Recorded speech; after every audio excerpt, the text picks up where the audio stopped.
Altcoins on the weekly chart to kick us off here. We're looking at total 3. Total 3, what the hell does that mean? What about total 2 and total 1? What do those mean? Well, let's take a guess. Total 2 has Ethereum included. Total 1, what do you think else is added in it? If you answered Bitcoin, you'd be right, and you're probably past first grade. So total 3 eliminates, you guessed it, Ethereum and Bitcoin. So it's the true altcoin market cap. So if you didn't know, now you know. Now, we're looking at the weekly chart and the weekly chart only to keep this video as short as possible for you so you can go wrap up your weekend. Happy Friday, by the way. We have volume at the bottom. Now, side note on volume, if your volume doesn't have this blue line and you want it, it's the average of the volume. So yeah, could be important because you want to know which direction volume is going sometimes. Just double click on the volume and do the wrong thing. You can double click it again and hopefully do the right thing. You just have to check this volume moving average line right there. You can even have just the moving average if you'd like, to just keep a directional outlook on where you're going, right? Some people like that. Just tend to have both, and you can do it the hell you want, but now you know. So volume declining. Here's our June lows, right? The bear market lows back here in December, right? And since then, volume has been declining on altcoins. Now, when you see rising prices and volume still declining, right, that's not a good thing. But, you know, declining prices and declining volume, which we have still since the top in April for altcoins, that is a bullish thing. However, that could take some time, weeks and months even, to play out. So, yeah, we could be, as the volume is declining, right, we could be doing something great. But let's look at both the positive and the negatives, and you decide. So we're also going to look at Heikin-Ashi candles after this.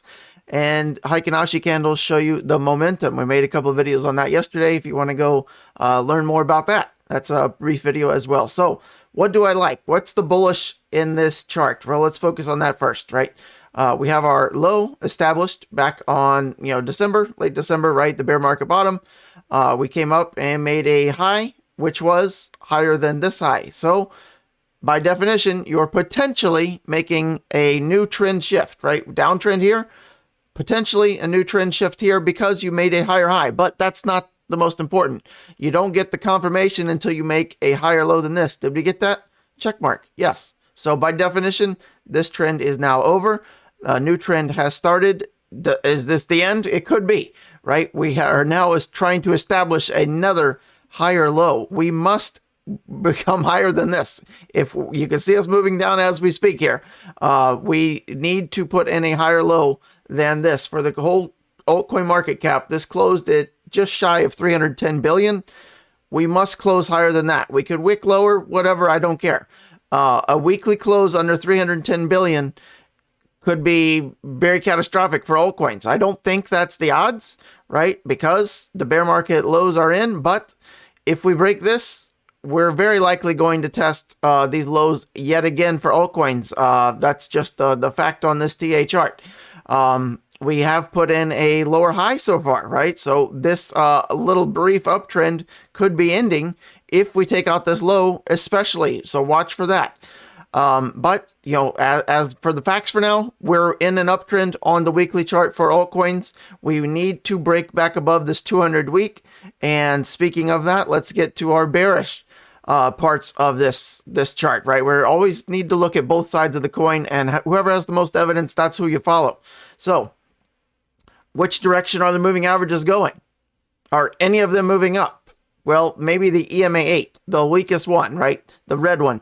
All of the moving averages and your biggest moving averages are moving down, right? The 200, even though it looks relatively sideways, right? If you draw a horizontal line here, right? The pink line is moving down. That's also bearish. That can take more time, but you're also, another bearish sign is we're under all moving averages, 100% of them. The EMA 8, 14, 21, 50, 34, 100. 100 is in the blue, 200 is in the pink. I think this is the most important one to look at on the weekly chart. 365 billion. We flip that again, then we can start looking at, taking out this high.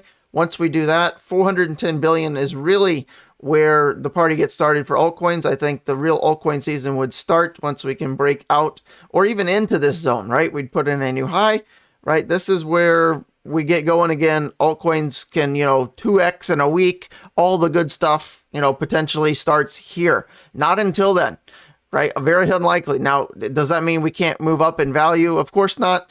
But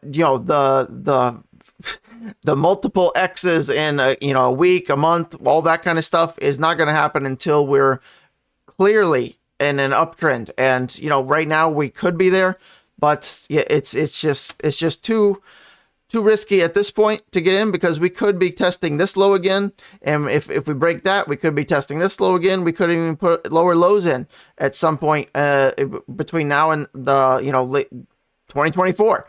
Now, early 2024 Q1, I would expect us to not only test 400 billion, but break that. And alt season, maybe the first true alt season that we haven't really seen yet. This was just like altcoin weekend back here in February, right? Some good stuff was happening then, but the first true alt season, I believe, will happen sometime circa, word of the day, 2024 Q1. So take for that what you will. I do like this long term, the volume diminishing and the prices have been falling, right? I do think that will play out nicely for us sometime in the next 3 to 6 months. Unfortunately, it could take that long. So don't lose sight, right? The patience, accumulating, dollar cost averaging as we're moving down, never a bad idea, right? We are in, trying to put in this higher low, but we do not want to, ideally, we'd like to hold that, right? But, diagonal lines on charts are not as important as horizontal resistance and support. So one more thing to kind of take out of this, maybe we can kind of hold this line, right? This previous resistance flip to support back here. We want to hold that, right? If we break this even, 330 billion on a weekly market cap, then our odds of testing this low, right? Our next kind of horizontal line would be there at 310, right? That may not seem like a lot, but market wide, this could be, a little bit of a wake up call for you, right? So just trying to prepare you for all scenarios. 3% down to that line. Below that, we're looking at an additional 9% market wide drop. Below that, our previous bear market lows are 14% market wide on average down, right? I don't think that's the odds. I do think we're going to test this line, right? I would be shocked if we didn't. So 330 billion, call it. So that is, not much, right? 3% down. So average 3% on whatever your favorite altcoins are down from here. If we get to that point, maybe you wait and dollar cost average there, or a bigger buy there. Maybe you never know, right? We could reverse here. The low could be in for the next 78 million years, right? Whenever the low is in and we make a new higher high and get above 400 billion, right? Those prices are never going to be seen again, likely never seen again wherever we're at now. But just trying to prepare you for what's ahead, what it looks like now, just based on the weekly chart, right? Hopefully this is making a little bit of sense to someone out there. Let's do briefly the Heikin-Ashi candles and see why the evidence still suggests downwards. Well, the weekly momentum is down with zero shadow of bull sign on the altcoin market here, right? Just got an alert on Bitcoin is moving a little bit back above 29.5. That's a good sign. But the altcoin total 3 market, zero shadow on the upper side, which is your bullish momentum. See, on the uptrend on Heikin-Ashis, the bigger the wick, the bigger the momentum to that side, right? Higher prices, higher wick, right? So bullish momentum there. This week, nothing. Last week, fight a little bit out of both. Bears won a little bit. Bears winning bigger this week, right? So weekly momentum, you want to watch for momentum shifts, right? So no bears, right? No lower shadows here. And then where do we start to get it? Right there on that weekly. And then a little bit bigger on that one, right? Pull on both, right? Those are the signs that the trend is weakening. The momentum is weakening, right? So that's what we're watching for. We want to see the trend weaken, not get stronger here like we did back here, right? Look at the upper shadows, right? Heikin-Ashi candles can tell you a lot about momentum, and you want to watch for the trends, right? Riding the trends is what makes you the most money oftentimes. People just try to combat trends, and that's why they tend to lose. So if you don't like it, right, maybe it's just your medicine, right? If you don't like what I'm saying, I'm not trying to sway you one way or another. I'm trying to relay the information as honest as possible. That's what my whole foundation of this channel is based upon. not trying to feed you a narrative like 99% of the rest of the crypto YouTubers, right? Unfortunately, that's not working out well for my subscriber count, but I'm not going to change. I'm going to keep it 100. All right, so hopefully you find appreciation in that. Let's get to our quote of the day, which is relevant to what I just said.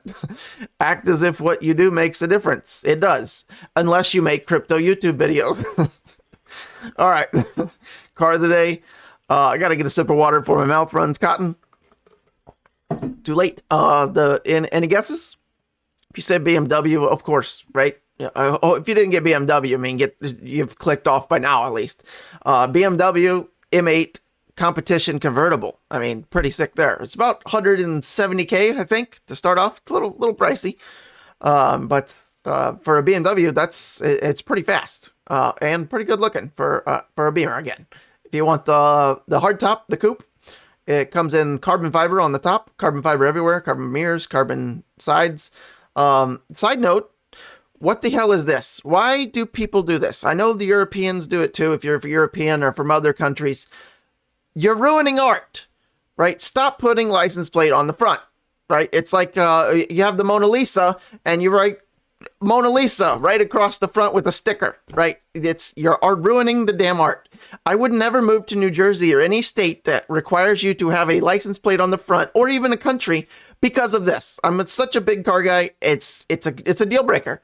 I'm never moving to your country or state if I have to put pieces of shit metal on the front of my art, right? Certainly at this caliber. Can you imagine like a Lamborghini or a $5 million Bugatti that you have to just tack on this piece of shit?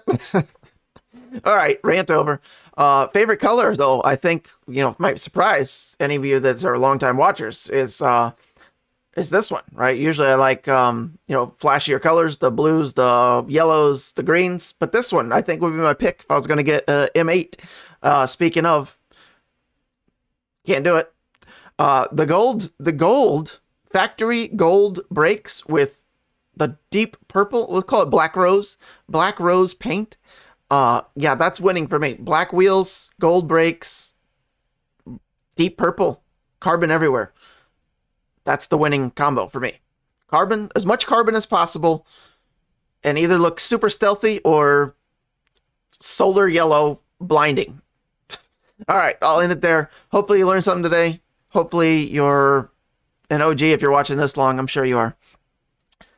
For the 4 of you still watching, there's a t-shirt coming for you sometime in the next 78 years.